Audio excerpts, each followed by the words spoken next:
예, 몇 가지 교회 소식을 전하겠습니다. 지난 8월 2일 하용조 목사님 우리 오직이 추모 예배가 서빙고 본당에서 우리 가족분들과 또 국내의 내빈 또 교회 리더십 성도님이 참석한 가운데 또 은혜 가운데 잘 진행이 됐습니다.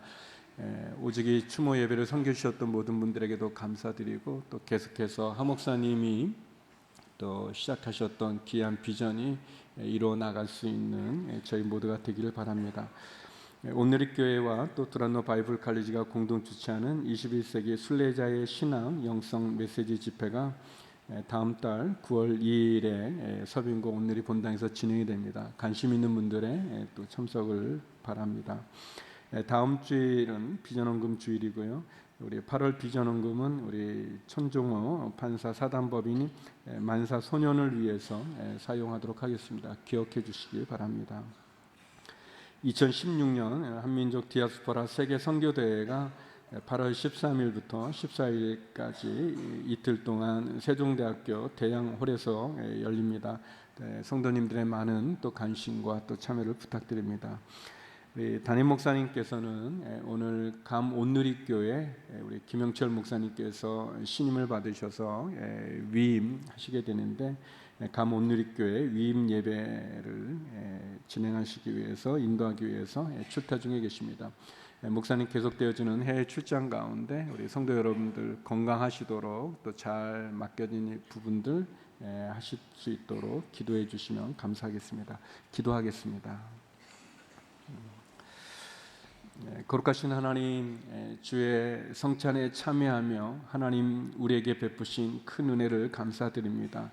해외 출타 중에 계시는 담임 목사님 일정을 축복하여 주시고 지켜 주옵소서. 육체의 약함을 가지고 있는 그래서 병으로 신음하는 우리 환우들과 성도님들 기억하여 주셔서 회복과 치료의 은혜를 허락해 주옵소서.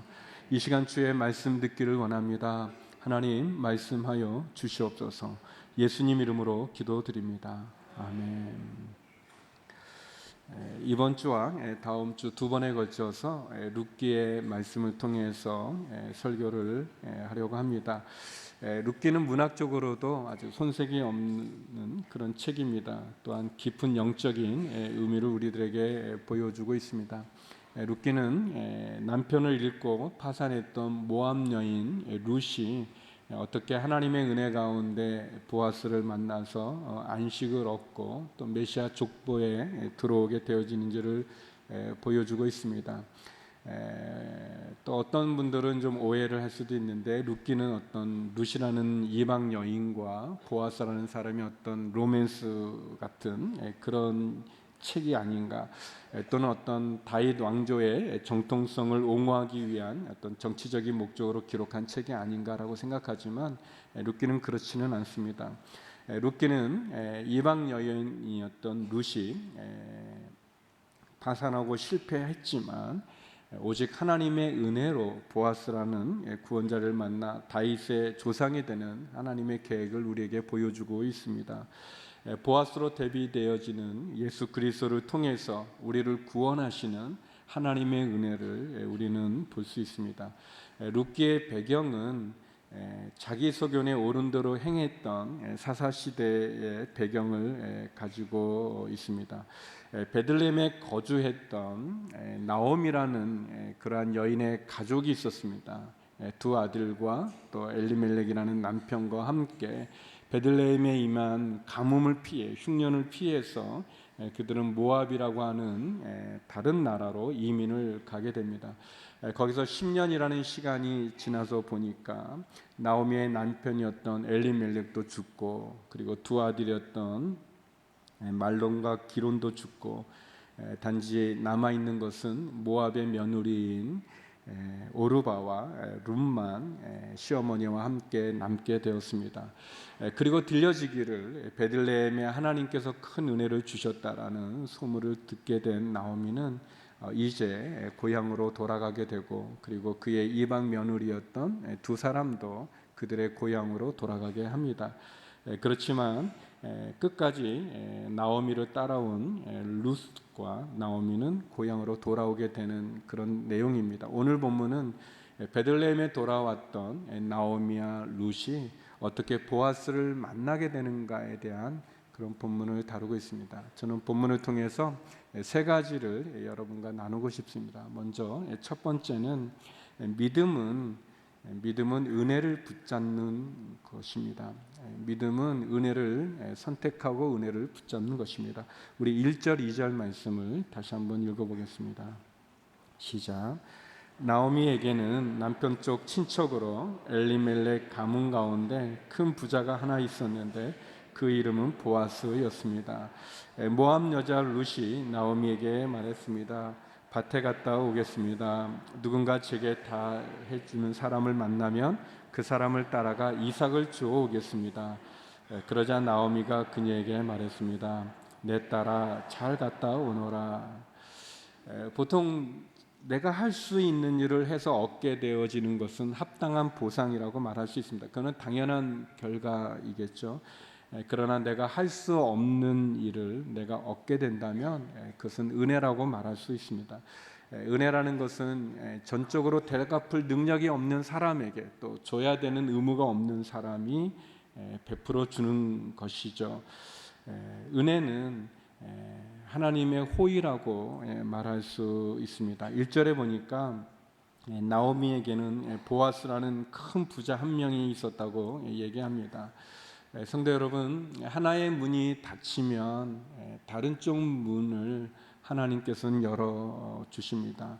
우리가 절망하지만 우리의 절망이 곧 하나님의 희망의 시작일 수 있습니다.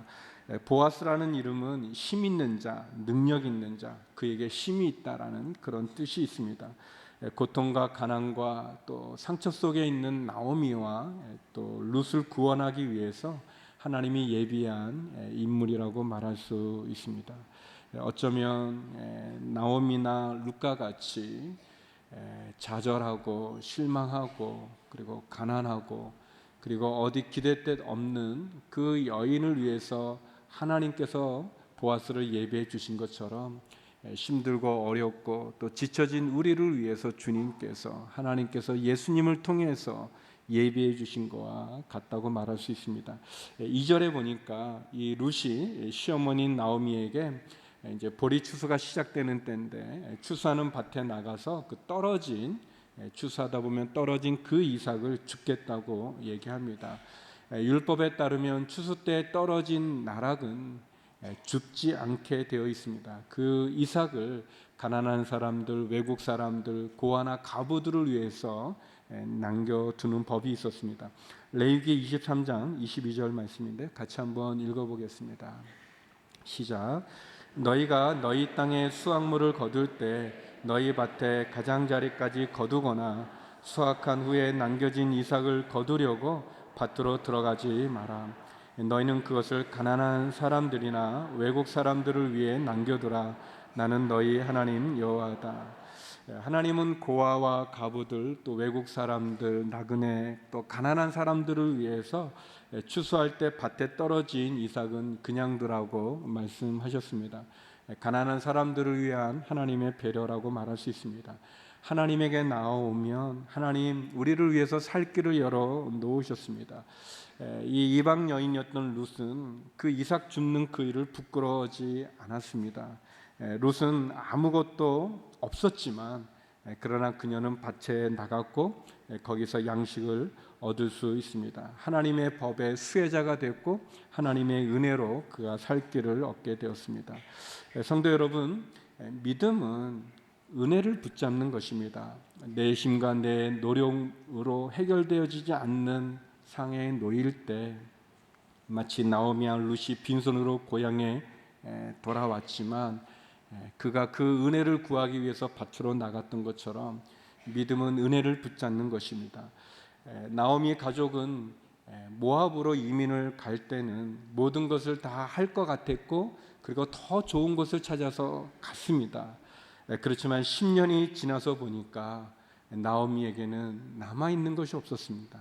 그의 남편도 죽었고 또 그가 의지할 수 있는 두 아들도 죽고 이방 며느리들만 남아 있습니다. 우리는 종종 우리가 모든 것을 할 수 있다고 생각하지만 우리가 아무것도 할 수 없는 것을 볼 수 있습니다. 하나님이 도와주시지 않으면 우리는 아무것도 할 수 없습니다. 성도 여러분, 이것이 믿음의 고백이 아니겠습니까? 내가 할 수 있는 것이 아니라 나는 아무것도 할 수 없는데 하나님이 하시고 하나님이 도와주시는 거죠. 솔로몬은 시편에서 그런 고백을 했습니다. 시편 127편 1절인데요. 같이 한번 읽어보겠습니다. 시작. 여호와께서 집을 짓지 않으시면 건축자들은 하는 것이다. 여호와께서 성을 지키지 않으시면 파수꾼이 지키고 서 있는 것도 헛일이다. 솔로몬은 하나님이 집을 짓지 않으면 건축자들의 수고가 헛되다고 얘기합니다. 성을 하나님이 지켜주지 않으면 파수꾼들이 지키고 있는 것도 헛일이 된다고 얘기합니다. 하나님이 우리를 도와주시지 않으시면 우리는 아무것도 할 수 없습니다. 그래서 우리는 하나님이 나를 도와주시고 함께 해주시는 그 은혜를 귀하게 여겨야 됩니다. 하나님이 은혜를 주시면 내 인생이 바뀔 수 있습니다. 그래서 우리는 하나님의 은혜를 사모해야 됩니다. 하나님의 은혜를 달라고 기도해야 될 것입니다. 우리의 삶이 우리의 생각이나 우리의 노력으로 되어지지 않는 것을 우리는 고백할 필요가 있습니다. 흉악한 귀신이 들린 딸을 위해서 주님께 나아갔던 가나안 여인이 그 예수님으로부터 부스러기 은혜를 간청했던 것처럼 믿음은 은혜를 구하는 것입니다.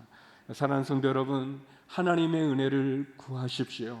하나님의 은혜를 사모하시고 그 하나님의 은혜를 붙잡으시기 바랍니다. 두 번째, 오늘 본문에서 우리가 볼 수 있는 것은 삶은 우연을 가장한 필연이라는 것입니다. 우리 3절 4절 말씀 같이 한번 읽어보겠습니다. 3절 4절입니다. 시작. 그러자 그녀는 밖으로 나가 추수하는 사람들을 따라 밭에서 이삭을 줍기 시작했습니다. 그런데 우연히도 그녀가 일하고 있던 곳은 엘리멜렉의 친척인 보아스의 밭이었습니다. 바로 그때 보아스가 베들레헴에 도착해 추수하는 사람들에게 말했습니다. 여호와께서 너희와 함께 하시기를 원한다. 그들이 대답했습니다. 여호와께서 주인 어른께 복 주시기를 빕니다. 3절에 보니까 룻이 밭으로 나가서 추수하는 사람들 따라서 이삭을 줍기 시작했는데, 근데 그 아주 우연히도라고 표현됐는데, 우연히도 그녀가 일하고 있던 곳이 엘리멜렉의 친척인 보아스의 밭이었습니다. 1절에 언급됐던 나오미의 친척인 보아스의 밭이었습니다. 룻이 그 보아스의 밭인 줄 알고 간 게 아니라 그냥 많은 밭이 있는데 그냥 사람을 따라가서 이삭을 줍기 시작했는데 그 밭이 보아스의 밭이라는 것입니다. 성도 여러분, 우리의 삶에는 우연을 가장한 필연이 참 많이 있습니다. 단순했던 것 같은데 그게 중요하고 우연인 것 같은데 필연이었던 사건들이 많이 있습니다. 여기 우연이라는 말은 하나님의 인도하심을 말합니다. 인간의 생각으로 볼 때는 우연이라고 말할 수 있지만 하나님 보이지 않는 손길을 통한 하나님의 필연의 계획입니다. 성도에게는 우연이라는 건 없습니다. 그냥 운이 좋아서, 재수가 좋아서, 그렇지 않습니다. 그런 말은 나쁜 말입니다. 우리는 하나님이 나를 인도해 주셨구나, 그렇게 고백해야 됩니다.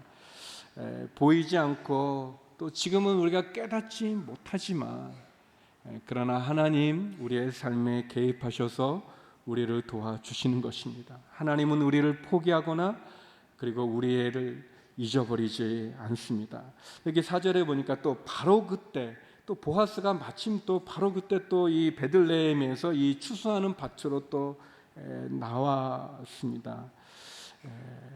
베들레헴에서 보아스가 추수하는 사람을 부르고 밭으로 온 것도 실제는 보아스와 룻이 만나게 해주시는 그런 하나님의 필연입니다. 하나님의 계획입니다. 이 바로 그때라는 표현을 개역개정 성경은 마침이라고 얘기합니다. 마침 그렇게 만나게 되는 건데 그게 하나님의 계획이죠. 룻은 그냥 아무 사람의 밭에 떨어진 이삭을 줍기 위해서 갔는데 그게 보아스의 밭인 줄도 몰랐고 또 보아스가 온 줄도 몰랐습니다. 또 보아스도 또 추수 때니까 한번 점검하기 위해서 그가 왔는데 룻이 자기 밭에 와서 일하는 거 알지도 못했습니다. 그렇지만 하나님은 다 아시죠. 하나님은 다 계획을 갖고 계시는 것입니다. 우리가 아무 생각 없이 행동하고 사는 것 같지만 하나님은 분명히 우리에 대한 계획을 갖고 계시는 분이십니다. 우리의 삶에 우연은 없습니다. 도리어 우연을 가장한 필연이 있습니다. 우리가 그냥 사는 것 같지만 성도 여러분, 우리는 그냥 사는 것이 아닙니다. 이스라엘의 그 아합 왕이라는 악한 왕이 있는데, 이 왕이 전쟁을 아람 왕과 하게 됩니다. 전쟁을 하게 되는데 이 누군가가 쏜 화살이 이 왕에게 맞아서 왕이 부상을 입어서 죽게 됩니다. 왕이니까 얼마나 갑옷이 튼튼하겠습니까? 이 투구라든지 이게 튼튼한데, 근데 우연히 한 사람이 쏜 화살이 그냥 이 솔기에 맞게 됩니다. 근데 성경은 그것을 우연이라고 얘기하지 않고 하나님의 심판이라고 이야기하고 있습니다. 열왕기상 22장 34절인데요. 그런데 누군가가 무심코 쏜 화살이 이스라엘 왕의 갑옷 솔기 사이에 꽂혔습니다. 누군가 무심코 쏜 화살이지만, 그러나 그것은 무심코 쏜 화살이 아니라 하나님의 징계의 심판의 화살인 것입니다. 큰 눈산태가 작은 돌멩이의 낙하로부터 시작이 되고, 이 핵폭탄의 가공하는 폭발력도 결국은 한 개의 원자에서 시작되는 것처럼 우리의 삶에 우연인 것처럼 보이는 작은 행동도 사실은 거기에는 하나님의 섭리가 있고 하나님의 계획이 있게 됩니다. 제가 오늘리 교회에 이렇게 교수님의 추천을 받아서 이렇게 소개를 받아서 오게 됐는데, 그 교수님이 저를 어떻게 추천하게 됐냐면, 제가 신대날 때 모임이 있었어요. 그 설교를 잘하기 위해서 이렇게 친구들끼리 모임을 했는데, 그 스타디하기 위해서 이렇게 강의실이 필요했는데 다른 강의실이 다 없어가지고 그 교수님 앞방에 있는 강의실이 비어 있어서 거기서 저희가 모임을 했었습니다. 그래서 그 교수님이 이렇게 교실로 들어가다 보면은 이제 저희가 그 방에서 공부하고 있으니까 무슨 모임이냐 이렇게 물어보고, 그래서 뭐 설교하는 모임입니다. 뭐 그런 스터디 그룹입니다. 이렇게 했더니, 그래서 이렇게 저를 몇 번 보시게 되셨어요. 저는 그 교수님이 저를 추천해 줄을 몰랐어요. 그냥 빈 강의실을 찾았는데 그게 교수님 앞에 강의실인 거예요. 또 친한 친구가 또 저도 이렇게 소개도 해주고 그런 것도 있고, 성도 여러분, 우리의 삶에 우연인 것처럼 보여지지만 거기엔 하나님의 계획이 있습니다. 그래서 우리는 그 하나님을 의식하고 내게 주어진 삶에 그 은혜를 붙잡을 필요가 있는 거죠. 맥스 루케도라는 목사님이 쓴 하나님이 나를 버리셨다라는 그런 제목의 책이 있습니다. 거기에 나오는 이야기입니다. 존 이글렌이라는 사람이 있었는데, 존 이글렌은 그의 일생 동안 단 한 번도 설교한 적이 없습니다. 그는 원하지 않았기 때문도 아니고 또 그가 해야 될 필요도 느끼지 않았기 때문입니다. 그런데 어느 날 아침 그가 설교를 했습니다. 단 한 번 설교를 한 거죠. 그가 사는 마을인 뉴잉글랜드의 콜체스터에 눈이 많이 내려서 마을이 눈으로 덮여 있었습니다. 1850년 1월 어느 일요일 아침에 그가 잠에서 깨어났을 때 눈이 너무 많이 와서 그는 집에 머물까도 생각했지만, 그러나 그가 집사였기 때문에 그는 교회를 갔습니다. 이 부분이 좀 저는 재미있는데, 그는 다시 생각했습니다. 어쨌든 나는 집사가 아닌가. 만약 집사가 교회에 가지 않는다면 누가 가겠는가? 여러분 기억하십시오. 그래서 그는 이제 장화를 신고 모자와 코트를 두르고 10km를 걸어서 교회에 갔습니다. 집에 있을까 생각했지만, 그러나 그가 교회에 왔고, 그리고 교회에 보니까 13사람이, 자기를 포함해서 13사람이 참석했습니다. 12명은 그 교회 성도였고 1명은 새신자였습니다. 목사님께서도 눈이 갇혀 오지 못했어요. 이 부분이 안 좋군요. 근데 이제 누군가가 그냥 가자 이렇게 제안했지만 이글렌은 그 제안을 받아들이지 않습니다. 이렇게 멀리서 왔는데, 힘들게 왔는데, 그래서 그들이 예배를 드렸고 또 13살짜리 소년 새신자도 있었기 때문입니다. 누가 설교를 하는가? 집사는 자기 혼자였어요. 그래서 이글렌이 설교를 하게 됐습니다. 그의 설교 시간은 단지 10분이었습니다. 설교를 늘리려고 노력하는 가운데 설교는 논지없이 종잡을 수 없이 흘러갔습니다. 그러나 설교가 거의 끝날 즈음 그는 무언가 규정할 수 없는 용기가 그 속에서 솟구쳤습니다. 그는 눈을 들어 그 소년을 똑바로 쳐다보며 얘기했습니다. 소년이여, 예수를 바라보시오. 바라보시오. 보시오. 그렇게 얘기했습니다. 그리고 그 성인이 된 그 소년은 나중에 이런 고백을 합니다. 그 이야기를 들었을 때 나는 바라보았습니다. 그리고 나니 내 마음속에 구름이 걷히고 어둠이 물러갔습니다. 그리고 바로 그 순간 나는 태양을 보았습니다. 이 소년은 우리가 잘 알고 있는 영국의 설교의 재앙이라고 말하는 찰스 스펄전 목사님이셨습니다. 성도 여러분, 눈이 많이 오고 그리고 한 집사님의 한 인생의 10분짜리 설교가 영국을 뒤흔들고 큰 영적 부흥을 이뤘던 한 목회자의 회심의 한 계기가 되었습니다. 우리의 삶에는 우연처럼 보이지만 분명히 그 속에는 하나님의 섭리가 있습니다. 우연을 가장한 하나님의 섭리가 있습니다.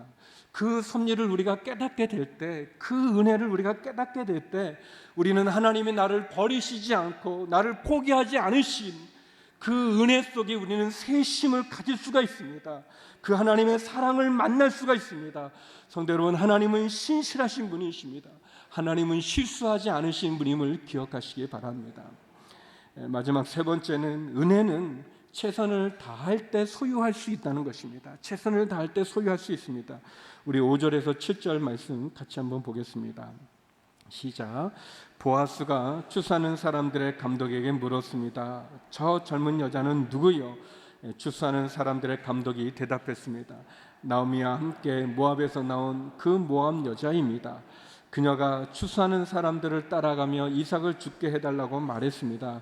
그러더니 밭에 나가 아까 잠깐 집에서 쉰 것 외에는 아침부터 지금까지 저렇게 계속 열심히 일하고 있습니다. 5절에 보니까 보아스가 낯선 여인이죠. 낯선 이방 여인 룻에게 관심을 갖습니다. 저 여자가 누굽니까? 이렇게 묻죠. 보아스가 룻에게 관심을 보인 것, 그것이 은혜죠. 관심 받을 자격이 없는 여자죠, 룻은. 그런데 보아스가 관심을 가져줍니다. 그게 은혜입니다. 아무 자격 없는 저와 여러분, 우리를 위해서 하나님이 관심을 가지셨어요. 우리를 위해서 관심을 가지셨고, 그리고 그분이 우리를 찾아와 주셨습니다. 하나님은 지극히 보잘것없는 우리에게 관심을 가지십니다. 전혀 그럴 필요가 없는 분이신데, 그럴 의무도 없는 분이신데, 그러나 그분이 우리를 불쌍히 여겨서 우리를 찾아와 주셨고, 그리고 우리를 만나 주셨고, 우리에게 구원의 길을 열어 주셨습니다.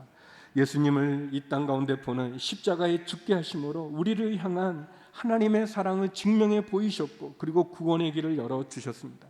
이것이 우리를 향한 하나님의 긍휼과 은혜, 그분의 사랑이 아니겠습니까? 요한일서 4장 10절에 사도 요한은 그렇게 고백하죠. 같이 한번 읽어보겠습니다. 시작. 사랑은 여기에 있습니다.